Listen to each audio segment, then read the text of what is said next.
इन सबको लेना इन सबको ही। अरे माँ वाह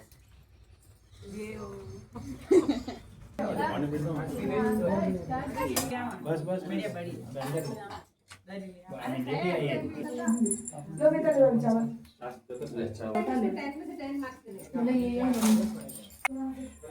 फोटो खींच रहे थे के वास्ते आप और मैं चौपड़ खेल खेलें। शंकर जी ने कहा चौपड़ के खेल में बेईमानी बहुत होती है करना। ऐसा वचन बोलकर महादेव जी व पार्वती जी ने पासा फेंका और पुत्र से पूछा कि कौन हारा कौन जीता। पुत्र ने कहा कि शंकर भगवान जीते, पार्वती जी हारी। तीसरी बार पार्वती जी ने यह सुनकर क्रोध में अपने पुत्र को श्राप दिया कि तू कोढ़ी हो जाएगा और रोता भटकता। ने कहा कि हम सब मनसा वाचा नाम के महादेव जी के व्रत का पूजन कर दिया। अंगद जी को देवताओं की स्त्रियों ने व्रत का सारा तरीका बता दिया।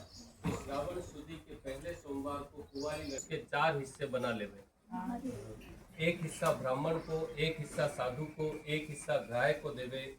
इस बताए हुए नियम से अंगद जी को व्रत करते हुए 4 साल हो गए। इधर एक दिन अंगद जी को याद कर पार्वती जी ने महादेव जी से कहा कि पुत्र को बहुत दिन हो गए हैं, कोई समाचार। तब महादेव जी ने बताया कि श्रावण सुदी के पहले सोमवार को कुंवारी लड़की से 2 पुनी सूत कतावे और उस बनाकर घेर से सुंदर हो गई थी। अंगद जी माता पार्वती जी के पास खड़े हो तुमसे मिलने के लिए मैंने यह मनसा वाचा व्रत किया था। राजा रानी ने सोचा कि हम बूढ़े हो गए हैं, इसलिए अपनी कन्या का विवाह किसी अच्छे वर के साथ करके सारा राजपाट उसे ही संभला देवे। ऐसा विचार करके उन्होंने एक स्वयंवर रचा जिसमें देश विदेश के बड़े बड़े राजकुमार बुलाए गए। स्वयंवर में एक हथिनी को सजाकर राजा ने हथिनी हो और कन्या के लिए श्रेष्ठ वर हो उसी के गले में यह माला डाल देना। यह कहकर हथिनी की सूंड में वह माली को भोगने का अधिकारी हो और निकलकर फिर से अंगद जी के गले में माला डाल दी। तब फिर सब लोगों ने कहा कि हथिनी घूम फिर कर फिर बाहर निकल गई और उनके गले में माला डाल दी। तब राजा ने नगर के सेठ को बुलवाकर हुक्म दिया, को बुलाकर मंडप की रचना करवाई और अपनी कन्या के साथ अंगद जी का विवाह कर दिया। सारा राजपाट उनको सौंप दिया। अपने खर्च के लिए केवल 4 गांव रख लिए। राजकुमारी ने पूछा कि आपका नाम क्या है, जाति क्या है और आपके माता पिता कौन है। तब उन्होंने कहा कि मेरा नाम अंगद है और सरस्वतियों से सुशोभित कैलाश पर्वत पर महादेव जी विराजमान थे। तब पार्वती जी ने महादेव जी ने कहा कि हार जीत का फैसला करने वाला कोई तीसरा होना चाहिए। तब पार्वती जी ने अपने शरीर का मैल उतारकर पुत्र की सूरत का पुतला बना दिया और महादेव जी ने उसमें भटकता फिरेगा। पार्वती जी के श्राप देने पर मैं वहां से चलकर एक भयानक जंगल में पहुंचा, जहां पर बड़े उनके व्रत को देखकर मैंने उनसे पूछा कि ऐसा करने से क्या होता है। तब उन्होंने व्रत की पूजा की और कार्तिक सुदी चौथ को विसर्जन कर 1.25 सेर घी, 1.25 सेर गुड़, 1.25 सेर आटा इनका चूरमा बनाकर सबको बराबर बांट दिया। पार्वती जी के पास खड़ा हो गया। पार्वती जी ने मुझे देखते ही हंस पड़ी। मैं पार्वती जी को हंसता देखकर पीछे हट गया। तब पार्वती जी ने कहा तुम्हारे मन की इच्छा अवश्य पूर्ण होगी। अब उज्जैन नगरी का राज्य भी मिल गया है। अंगद जी ने अपनी विवाहित राजकुमारी से पूछा कि तुम्हारे मन में क्या है, सो कहो।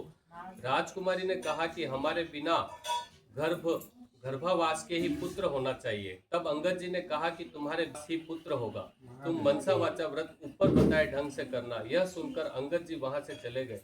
रानी ने मनसा वाचा व्रत शुरू किया। 4 वर्ष के बाद एक दिन रानी ने बड़ा होने पर एक दिन बालक अपनी माता से पूछ बैठा कि मेरे पिता है। तब माता ने कहा कि अंगद जी तेरे पिता है तथा पार्वती जी तेरे दादा। दूसरी बार भी पासा चलने पर पुत्र ने कहा महादेव जी जीते, पार्वती जी हारी। तीसरी बार पार्वती जी ने पुत्र से पूछा कौन जीता कौन हारा। पुत्र ने महाश्राप से डरकर कहा कि महादेव जी जीते, पार्वती जी हारी। पुत्र के ये वचन सुन जी ने कहा मैं भी करूंगा। तब किसी से नहीं आया, तो ऐसा उपाय बताओ जिससे मेरा पुत्र आवे। महादेव जी ने कहा कि श्रावण सुदी चौथ को जब पहला सोमवार महादेव जी का पूजन करे तो 1.25 सेर आटा देना और आधा फूल खावे। आधा बाट खड़ा हो गया और पार्वती जी हंसने लगी। तब अंगद जी ने पूछा कि तुम पीछे क्यों हटी। तब अंगद जी ने कहा कि तुम्हें उज्जैन का राज्य मिल जाएगा। तेरे पिता के बताने से मैंने इस मनसा वाचा व्रत को किया, तो तुम भी बिना गर्भावास के पुत्र उत्पन्न हो गए। इस तरह अंगद जी कन्या से विवाह कर दिया। एक दिन राजा शिकार खेलने गए, वहां शिकार नहीं मिला और रास्ता भटक गए और एक बाग में डेरा डाल दिया। राजा भूख प्यास से व्याकुल हो रहा। राजा ने नगर में खबर भेजी कि राजमहल से सभा से घी, सभा से भूत, सभा से लाकर भेजी जावे। रानी ने सोचा कि फौज साथ में होने से इतने में महादेव जी ने गुस्से में भरकर राजा को स्वप्न में कहा। तब राजा ने खुद महल में जाकर रानी को डांट डपट कर राज्य से निकाल दिया। रानी महल से निकलकर जाने लगी, तब रास्ते में दीवान मिल गया। उसने रानी से पूछा कि कहाँ जा रही हो। तब रानी ने सब हाल कहा। दीवान ने कहा,